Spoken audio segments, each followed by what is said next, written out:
Today's first cold case takes place in the appropriately called Alberta, Canada. The year was 2010. 20-year-old Amber Tukaro was a single mother and a member of the Misiku Cree First Nation. She lived in Fort McMurray with her 14-month-old son, Jacob, whom she struggled to support financially. The two of them would bounce between staying with Amber's mother and various women's shelters in the city. In fact, it was at the Unity House shelter that Amber met another woman named Evangeline.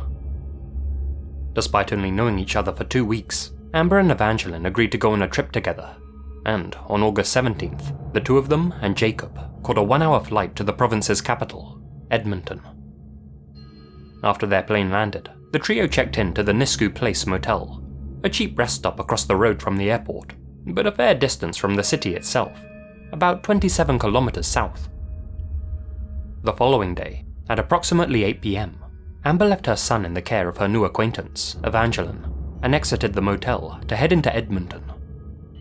It's unclear whether she was going to buy food or diapers, or whether she was just excited to explore the city. Without a rental car, and with limited funds, Amber decided to hitch a ride with a stranger into town, something she often did. She was last seen getting into the passenger's side seat of a stranger's vehicle. Throughout the course of that day and the day before, Amber had been in near constant contact with her mother, Tootsie. However, shortly after hitching that ride, she suddenly stopped replying to her mother's calls and messages. This of course worried Tootsie, who got in contact with Evangeline back at the motel. Evangeline assured her that everything was alright, and, for some unknown reason, lied to Tootsie and said that Amber was actually still at the motel, sleeping soundly alongside her son, Jacob. The following morning, Evangeline got back in contact with Tootsie and told her that Amber had left the motel in the middle of the night and still hadn't returned. This of course was only a half-truth, since Amber had actually left at 8 p.m. Tootsie contacted the Royal Canadian Mounted Police immediately and reported her daughter as missing. The RCMP told Tootsie that Amber was probably just out partying and said to call back in 24 hours if she still hadn't returned. Well, those 24 hours came and went, so Tootsie called back as instructed, and at last, an investigation was launched. Now this is where things get strange. 8 days later, on August 28th, the investigation was quickly closed after a sighting of Amber was reported to the police. The authorities didn't bother to investigate the veracity of this alleged sighting and took the report at face value. Then, on September 4th, the police announced that Amber wasn't in any danger, claiming that they knew for a fact she was still in Edmonton, alive and well. As it would turn out, that was either a huge mistake or a bare-faced lie. It wouldn't be until September 23rd, more than a month after Amber had disappeared, that the authorities reopened her case and relaunched their investigation. The RCMP now admitted that Amber was still in danger. It would eventually come to light that during their search for Amber, they accidentally destroyed many of her belongings without processing them into evidence, failed to interview her acquaintance, Evangeline, and didn't even interview her mother, Tootsie, for over 4 months. Their handling of Amber's case has been widely criticized. It wouldn't be until August 28th, 2012, 2 years after Amber vanished, that a chilling piece of evidence was released to the public. A 1-minute clip of Amber's final phone call, which she had made shortly after leaving the motel in a stranger's car. In the recording, which was captured inside the stranger's vehicle, a clearly terrified Amber talks with at least one unknown male and repeatedly asks him where she's being taken. I'll play the audio for you now, but fair warning, it's a disturbing listen, so if you don't want to hear it, you can skip ahead using the timestamp on the video progress bar. Where are we by?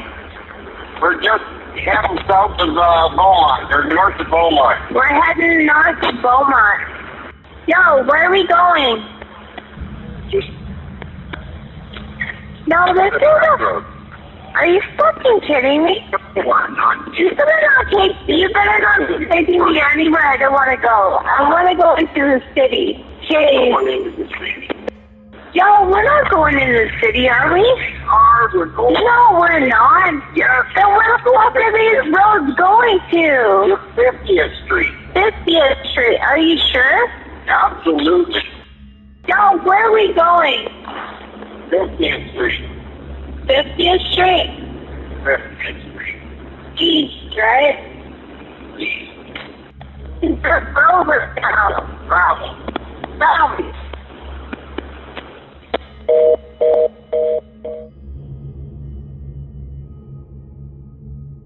Amber had actually made this call to her brother, who was serving time at the Edmonton Remand Centre.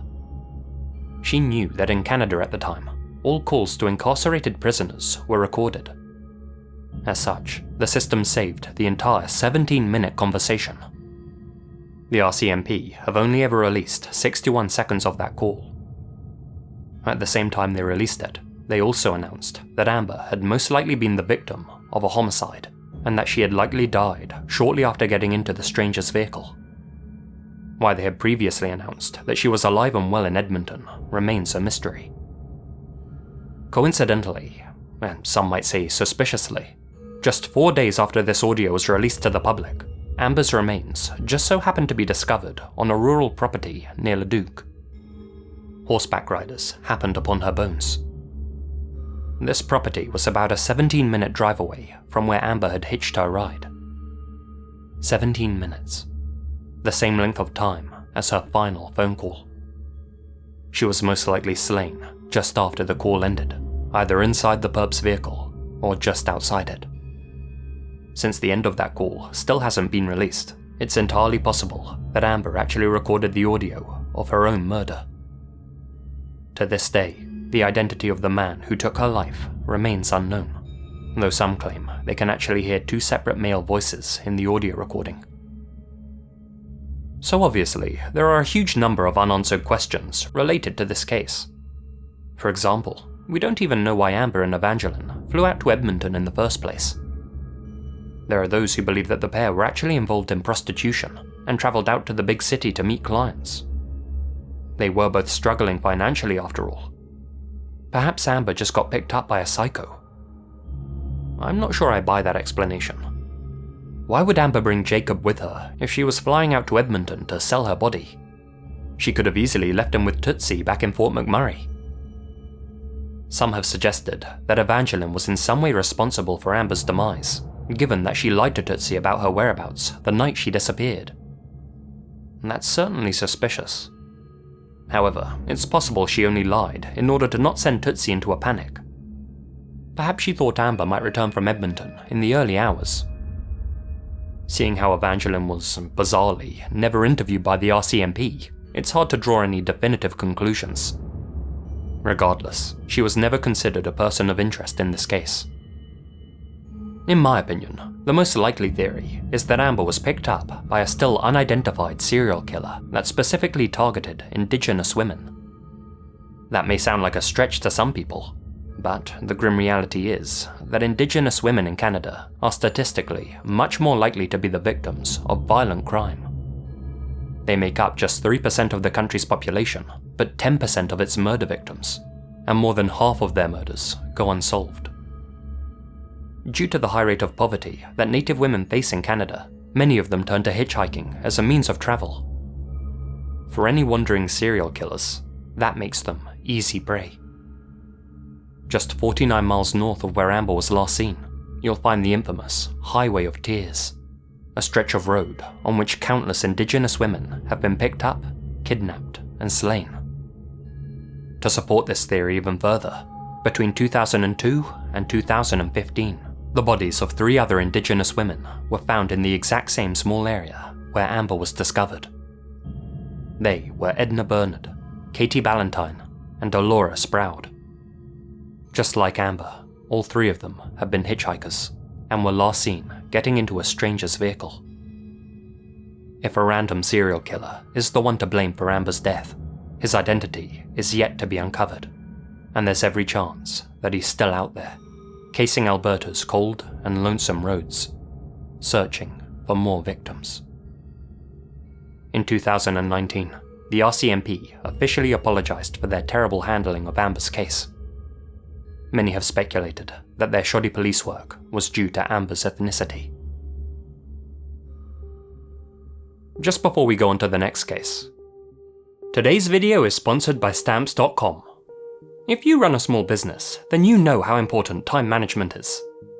When every second counts, it doesn't make sense to keep wasting time going to the post office, and that's why I always recommend Stamps.com, the 24/7 online post office that makes mailing and shipping quick, easy, and cost-effective. Stamps.com lets you print your own official postage and shipping labels in seconds. That's official postage for any letter or any package, anywhere you want to send it.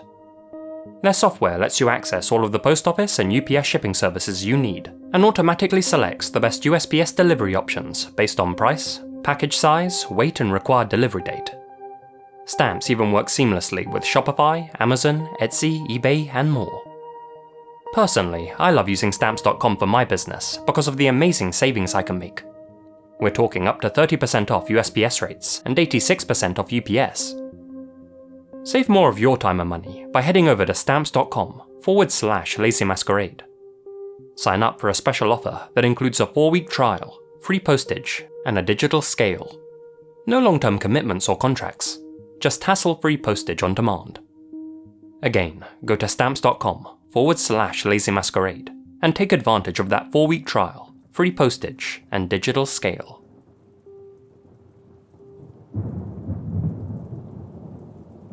Completely different in 1,000 ways, but similar where it mattered.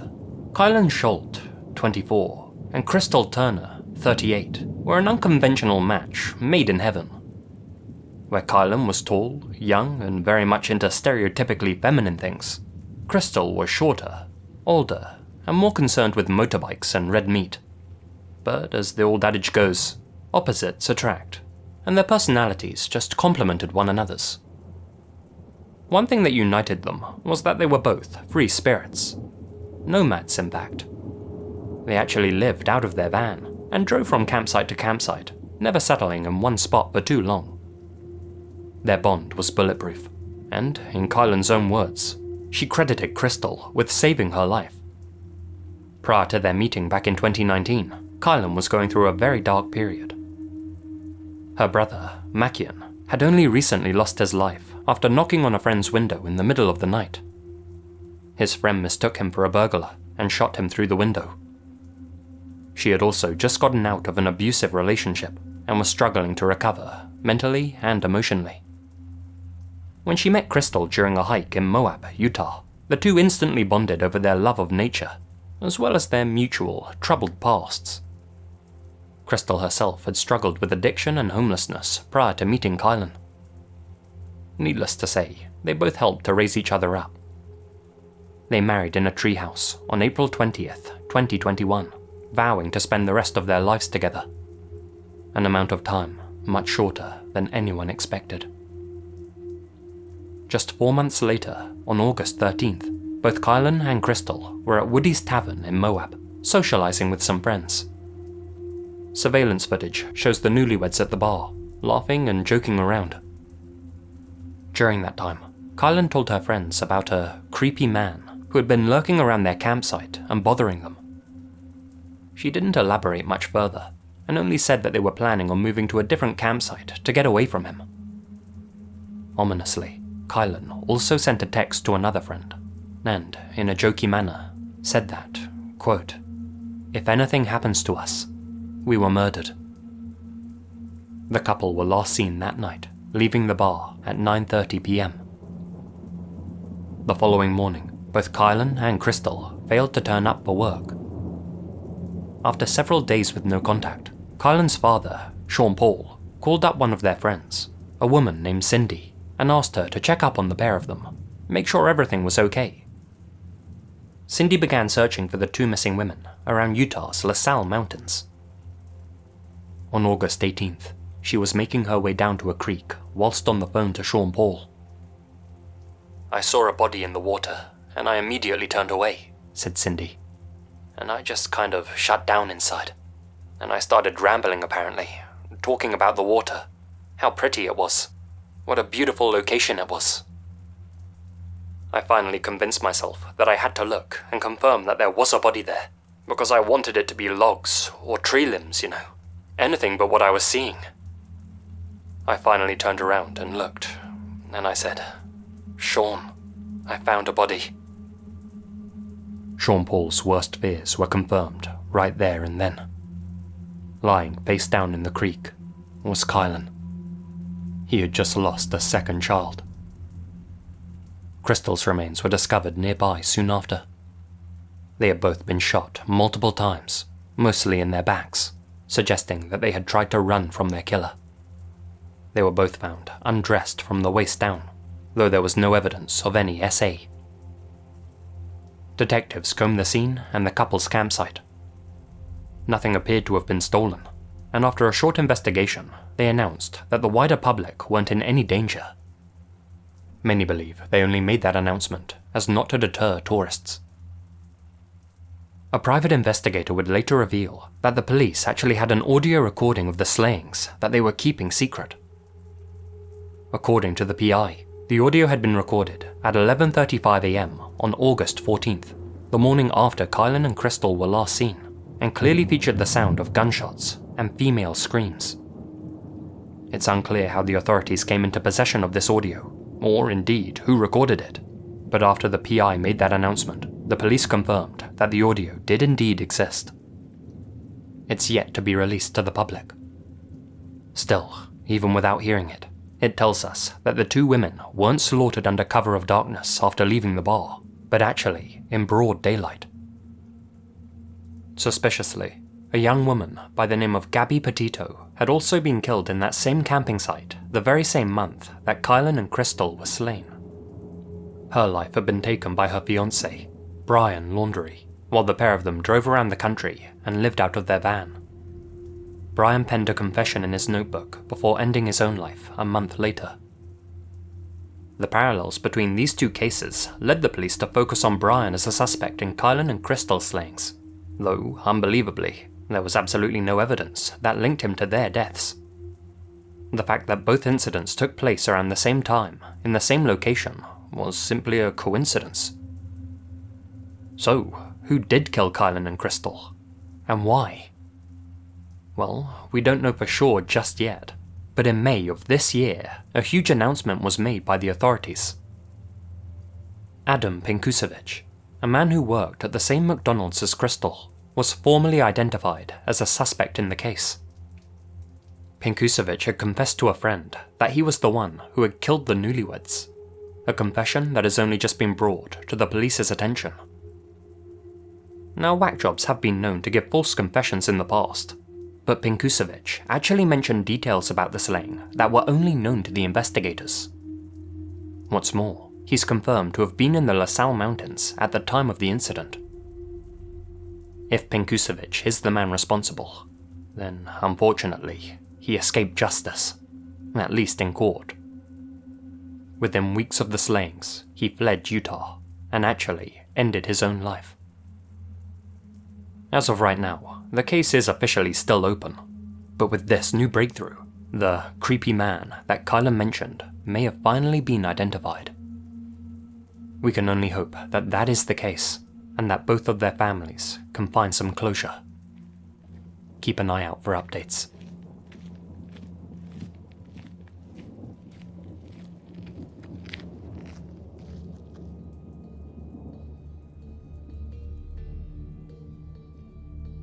The year was 2001. Laurent Dubin was a 21-year-old man living in Paris, France. Tall, rugged and handsome, he was of course a hit with the ladies and enjoyed partying and socializing with friends. But what Laurent loved to do more than anything else in the world was cook. In fact, he worked as a sous chef in a prestigious restaurant, and according to his mother, wouldn't miss a day of work for the world. After his shift on Sunday, the 7th of January, Laurent decided to take his scooter for a recreational ride.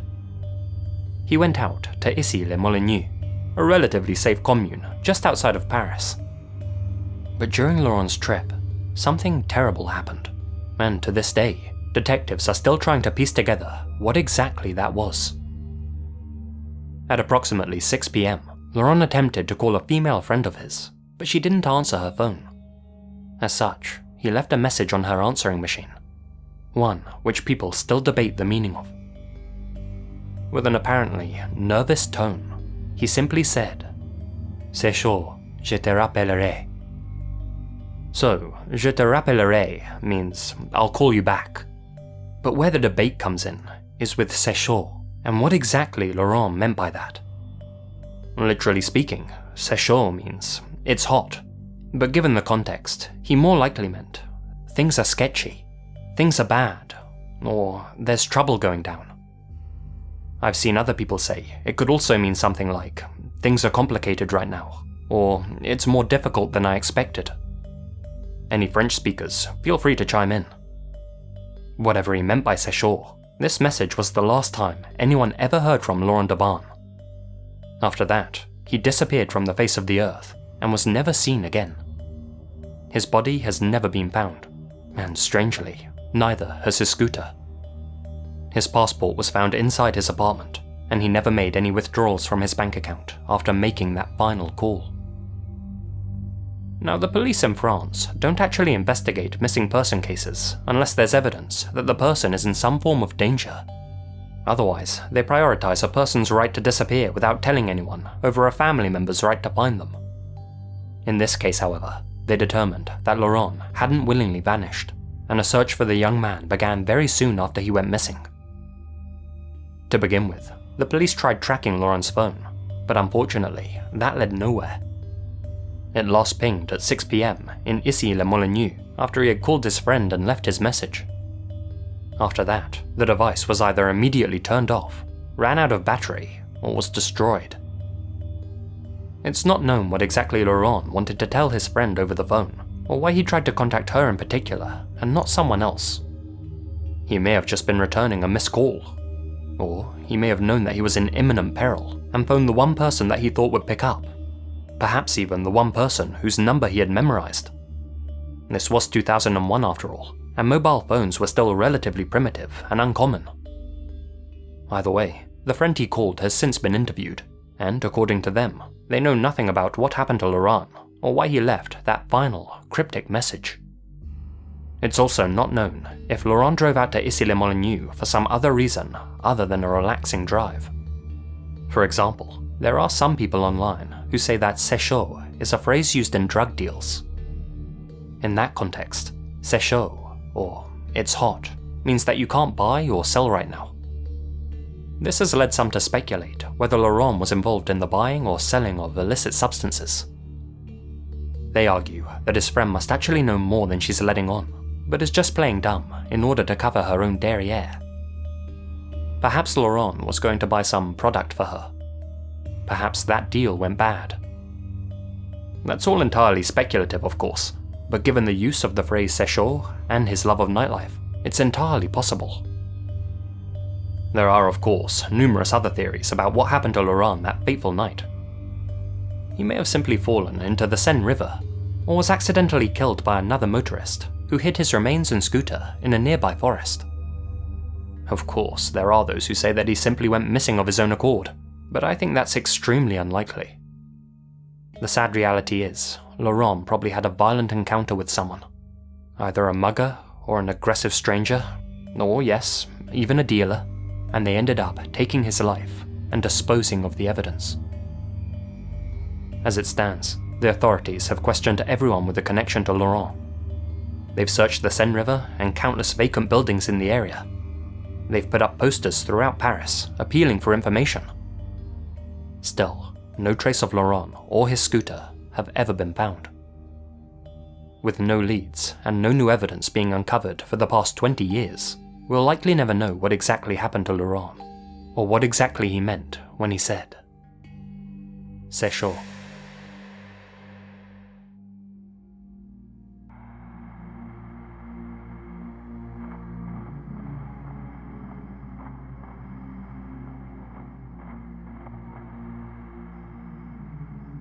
Before the video ends, I'd like to say a huge thank you to all of my supporters here on YouTube and over on Patreon, especially my biggest supporters. Nethus 1988, Lydia Glassley, Jessie Jug, Alex Greensall, Anya Yekaterina Faustov, asiamina, Azrael Warakai, Chief Cochuaque, Colin Monsma, Connor Louthan, Crawford K. McDonald, Expand On, George Lopez, Gina Valera, Grace Archie, Infamous-senpapi, Kawaii Evil, Larry Mattingly, Leonardo Martinez, Myra Lancaster, Monica Mendoza, Natalie Escobedo, Peter Logdrage, Philip Wester, Taylor&Monica Gruenk, The Only Dorita, Wagner Thompson, Zane, Liam Moore, Mrs. Yvonne Rankin, and the deck of cards. Thank you guys so much for your continued support. If you enjoyed the video, then be sure to subscribe and make sure that bell icon's turned on, and you'll be hearing from me again very soon. Until then, you all stay spooky. And remember, the best things happen